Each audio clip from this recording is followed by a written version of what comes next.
మీరు సంపాదించిన మనీని హ్యాపీ మనీగా మార్చుకోవాలనుకుంటే విజువలైజేషన్ 2.0కి జాయిన్ అవ్వండి. హలో రామ్ గారు. హాయ్ నాగరాజు. కమ్యూనికేషన్లో మనం కొంతమంది చూస్తూ ఉంటామండి. అది చాలామంది ఆడియన్స్కి కూడా ఉపయోగపడేటువంటి క్వశ్చన్, ఎందుకంటే వెంటనే రిలేట్ అవుతారు. కొంతమందితో మనం మాట్లాడేటప్పుడు కొంతమంది మన మాటలకి కనెక్ట్ అవుతారు, కొంతమంది కనెక్ట్ కారు. సెకండ్ వెర్షన్కి వద్దాం. కొంతమంది అవతల వైపు నుంచి మాట్లాడేటప్పుడు కొన్నిసార్లు మనం కనెక్ట్ అవుతాం, కొన్నిసార్లు మనకు కనెక్ట్ కాము. ఈ స్టేట్ ఆఫ్ మైండ్ని మనం ఎలా తీసుకోవాలి? నిజమే, ప్రతిరోజు మన అనుభవంలోకి వస్తూనే ఉంటుంది. చాలామందితో మాట్లాడుతుంటాం, కొంతమంది కనెక్ట్ అవుతారు, కొంతమంది కనెక్ట్ అవ్వరు.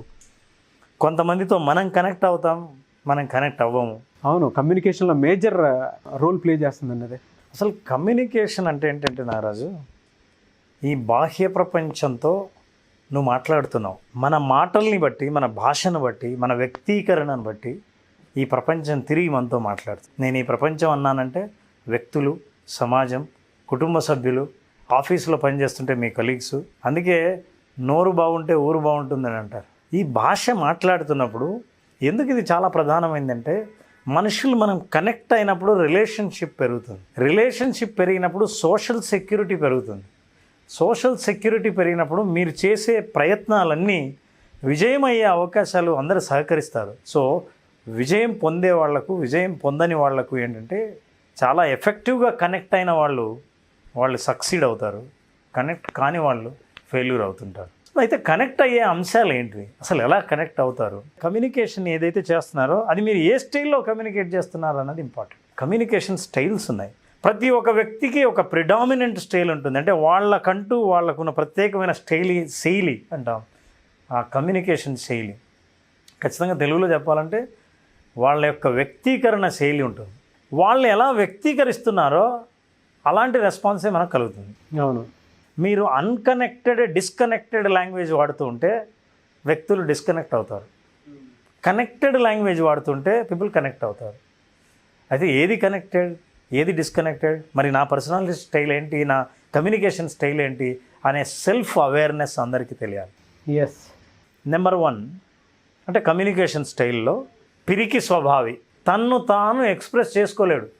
అవును, తనకేం కావాలో చెప్పలేడు, స్పష్టత ఉండదు, వ్యక్తీకరణ చాలా లో ఉంటుంది. అవతల వాళ్ళు ఇతనికి ఏం చెయ్యాలి అనే అనువుని అర్థం చేసుకోవడంలో వాళ్ళు ఫెయిల్ అవుతారు. So the world can't understand what you want. ఆ ఎక్స్ప్రెస్ చేయడానికి ఉన్న పిరికితనం, ఆ పిరికి స్వభావం అదొక స్టైల్. కొంతమంది చెప్పలేరు, కొంతమంది అడగలేరు, వ్యక్తీకరించలేరు.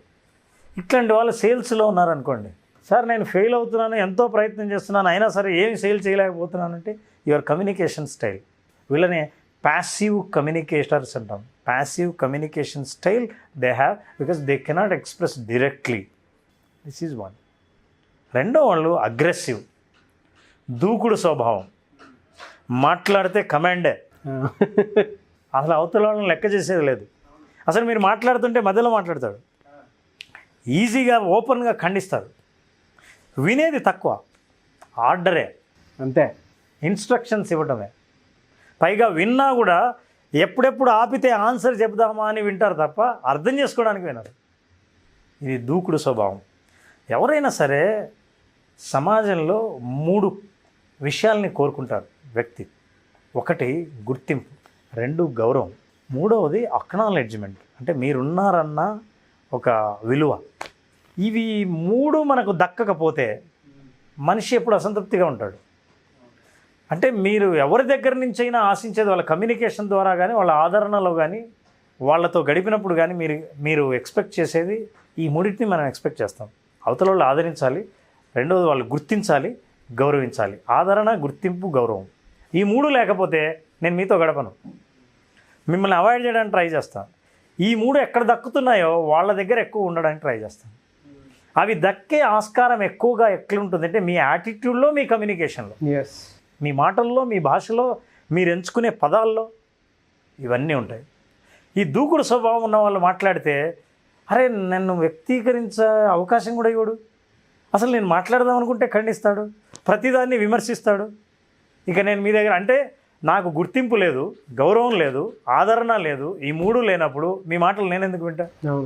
అందుకే these people are disconnected people. ఎవరు కనెక్ట్ అవుతారంటే అది కూడా కనెక్ట్ కాదు, తమ కింద పనిచేసేవాళ్ళు, పవర్ ఉన్న వాళ్ళు ఈ దూకుడు కమ్యూనికేషన్తో ఎట్లాగైనా నడుస్తుంది. ఎందుకంటే పీపుల్ హ్యావ్ నో చాయిస్. ఇది రెండో కమ్యూనికేషన్ స్టైల్. మూడవది మృదు స్వభావులు.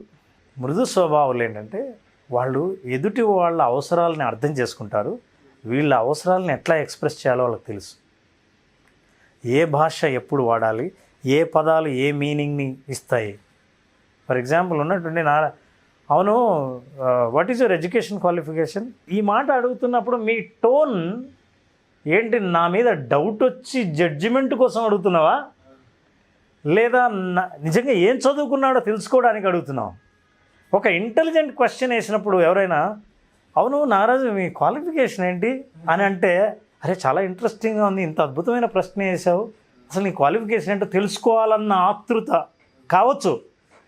లేదా అవును ఏం చదువుకున్నావు అనే డౌట్తో అడిగినప్పుడు మిమ్మల్ని అమర్యాదగా చూసినప్పుడు అగౌరవంగా కూడా క్వశ్చన్ అడగచ్చు. అవును అవును. ఈ టోను అవును, ఎప్పుడైతే వాయిస్ మీరు యూజ్ చేస్తారో, ఈ మృదు స్వభావులకు ఎలా ఎప్పుడు మాట్లాడాలో వాళ్ళకి తెలుసు. చాలామంది ఎదుర్కొనే కమ్యూనికేషన్లో ఎదుర్కొనే సమస్య ఏంటో తెలుసా అండి? చాలామంది ఎదుర్కొనే సమస్య కమ్యూనికేషన్లో, ఏమండి నా ఉద్దేశం అది కాదండి, నేను చెప్పాలనుకున్నది ఏంటంటే అని చెప్పే పరిస్థితి రావడం. అంటే మీ ఇంటెన్షన్స్ అవతల వాళ్ళు అర్థం చేసుకున్నది ఈ రెండు మ్యాచ్ కాకపోతే వచ్చే కన్ఫ్లిక్ట్. అప్పుడు మీరు ఏం చేయాల్సి వస్తుంది, వెళ్ళి సంజాయిషి చెప్పుకోవాల్సి వస్తుంది. ఏంటంటే నా ఉద్దేశం అది కాదు, అసలు నేను ఏమన్నానంటే, అసలు నేను ఏం చెప్పదలుచుకున్నానంటే అని చెప్పవలసి వస్తుంది. ఇలాంటి పరిస్థితి రాకుండా మృదు స్వభావాలకు భాష ఎలా వాడాలో తెలుసు. ఇక నాలుగో రకం ఉన్నారు, వీళ్ళు పాపం వీళ్ళని ప్యాసివ్ అగ్రెసివ్ అంటాం. Passive aggressive. ఈ దూకుడు కూడా దూకుడు స్వభావం ఉండదు, అలాగని మృదువుగా ఉండే స్వభావం ఉండదు. వీళ్ళు ఏం చేస్తారంటే, ఏమండి మీటింగ్ ఎలా జరిగిందంటే, బాగా జరిగిందండి, మామూలుగా ఉండి బయటికి వెళ్ళిన తర్వాత అదో మీటింగా, ఏం మాట్లాడుతున్నాడు ఆయన, ఏమండి పెళ్ళిలో బాగా జరిగిందా, భోజనాలు బాగున్నాయా, బాగా జరిగింది అని, అరే బాగా ఖర్చు పెట్టారు, అంత సూపర్గా ఉంది, చాలా అద్భుతంగా చేశాను, బయటకు వచ్చి డబ్బులుంటే ఎవడైనా చేస్తాడు. వీళ్ళు ఎప్పుడు విమర్శిస్తారు, నేరుగా ఏది మాట్లాడలేరు, బయటకు వచ్చి మాట్లాడతారు, చాటుగా విమర్శిస్తారు. వీళ్ళు తనకు కావాలనుకున్నది చెప్పలేరు, తను చెప్పాలనుకున్నది వ్యక్తం చేయలేరు, వాటన్నిటిని వ్యక్తం చేస్తారు, ఎదురుగా కాదు దూరంగా పక్కన చాటుగా విమర్శించేవాళ్ళు వీళ్ళను ప్యాసివ్ అగ్రెసివ్ అంటారు. వీళ్ళకి విమర్శలకు తావులేదు. మీకు చాలామంది నలుగురు కూర్చుని మాటల్లో ఒకడు ఉంటాడు, ఎవరో ఒకరు, అందరూ ఆడవాళ్ళ మధ్య మాట్లాడే వాళ్ళు కానీ ఫ్రెండ్స్ కానీ ఎవరైనా మాట్లాడుతుంటే ఎవరో ఒకరు ఉంటారు దేన్నైనా విమర్శించేవాళ్ళు, దేన్నైనా ఖండించేవాళ్ళు. వీళ్ళంతా ప్యాసివ్ అగ్రెసివ్. ఎప్పుడైతే నేను చెప్పాలనుకున్నది ఎదురుగా చెప్పలేకపోయానో, కానీ అది చెప్పలేకుండా ఉండలేనో, ఎక్కడో చోట చెప్పాలి కాబట్టి అది ఇట్లాంటి సందర్భాల్లో చెప్పడానికి ప్రయత్నిస్తారు. ఈ 4 కమ్యూనికేషన్ స్టైల్లో మృదు స్వభావి తప్ప ఈ 3 రకాలు ఎవరైతే ఉన్నారో వాళ్ళెవ్వరూ కనెక్ట్ కాలేరు. కనెక్ట్ అవ్వడంలో విపరీతమైన ఒత్తిడి ఎదుర్కొంటారు. కనెక్ట్ కావాల్సిన అవసరం సమాజంలో ఉన్నా సరే వాళ్ళ జీవితంలో, వాళ్ళ వృత్తి జీవితంలో వాళ్ళు పైకి రాలేరు. ఎవరైనా సరే వీళ్ళని ఇష్టపడకపోతే వాళ్ళు ఎదురుగా చెప్పలేకపోవచ్చు, కానీ దూరంగా వీళ్ళతో ఎటువంటి సంబంధాలు కొనసాగించాలని ఎవరు కోరుకోరు. మన కమ్యూనికేషన్ స్టైల్ని మనం అర్థం చేసుకోవాలి. మన భాష ఎదుటి వాళ్ళని ఇబ్బంది పెడుతుందా, గౌరవిస్తుందా, ఆదరిస్తుందా లేదా చూడాలి. చాలామందికి గొప్పగా చెప్పుకునే అలవాటు ఉంటుంది, నేను స్ట్రైట్ ఫార్వర్డ్, ఉన్నది ఉన్నట్టు మాట్లాడేస్తాను. ఉన్నది ఉన్నట్టు మాట్లాడడానికి కూడా ఒక భాష ఉంది. అవును, కొంతమంది ఉంటారు, ఏమనుకోకండి నేను అబ్జర్వ్ చేసింది చెప్తున్నాను అని చెబుతున్నప్పుడు వేరు, ఇది చెప్తున్నప్పుడు అవతల వాళ్ళు మెంటల్గా ప్రిపేర్ అవుతారు. అవును, ఏమనుకోకండి అని కూడా ముందే ఒక డిస్క్లైమర్ ఇచ్చాను నేను. ఇప్పుడు నా మనసులో మాట చెప్తున్నాను అని అంటున్నారు. సో ఇది నేను ఫీడ్బ్యాక్గా తీసుకొని నేను ఇంప్రూవ్ చేయడానికి ప్రయత్నిస్తాను. నీకు కాంబినేషన్ వేయడం కూడా తెలీదా, అరే నాకు నచ్చలేదు, నువ్వేమైనా అనుకో, నేను అయితే నాకు నచ్చలేదు చెప్తున్నాను, మొహాన్నే చెప్తున్నాను ఏమనుకోవద్దా, అది కూడా ఈ విషయం కూడా చెప్పరు, మొహాన్నే చెప్పేస్తాను. సో ఇట్లా చెప్పినప్పుడు అవతల వాళ్ళకి ఇతను చెప్పిన విషయం నుంచి నేర్చుకుందామన్న విషయం పక్కన పెట్టి వాళ్ళు వీడిని అవాయిడ్ చేయడం చాలా మంచిది అనుకుంటుంది. సో కమ్యూనికేషన్, ఈ ప్రపంచం మీ దగ్గరికి మీ చుట్టూ వచ్చేలా చేసేది మీ భాష, మీరు ఎంచుకున్న మాటలు.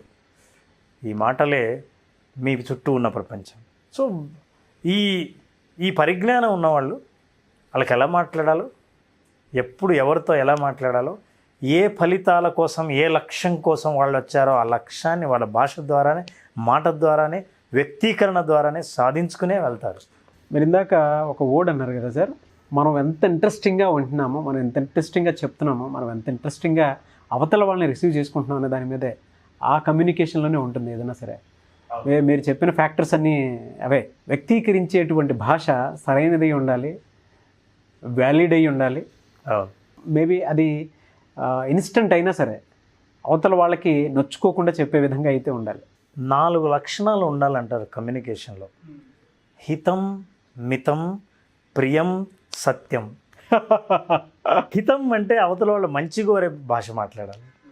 మితం అంటే తక్కువగా మాట్లాడాలి, ఇంకా ఆపు అనేంత వరకు కాకుండా. ప్రియం మాట్లాడితే చక్కగా తీయగా ఉండాలి.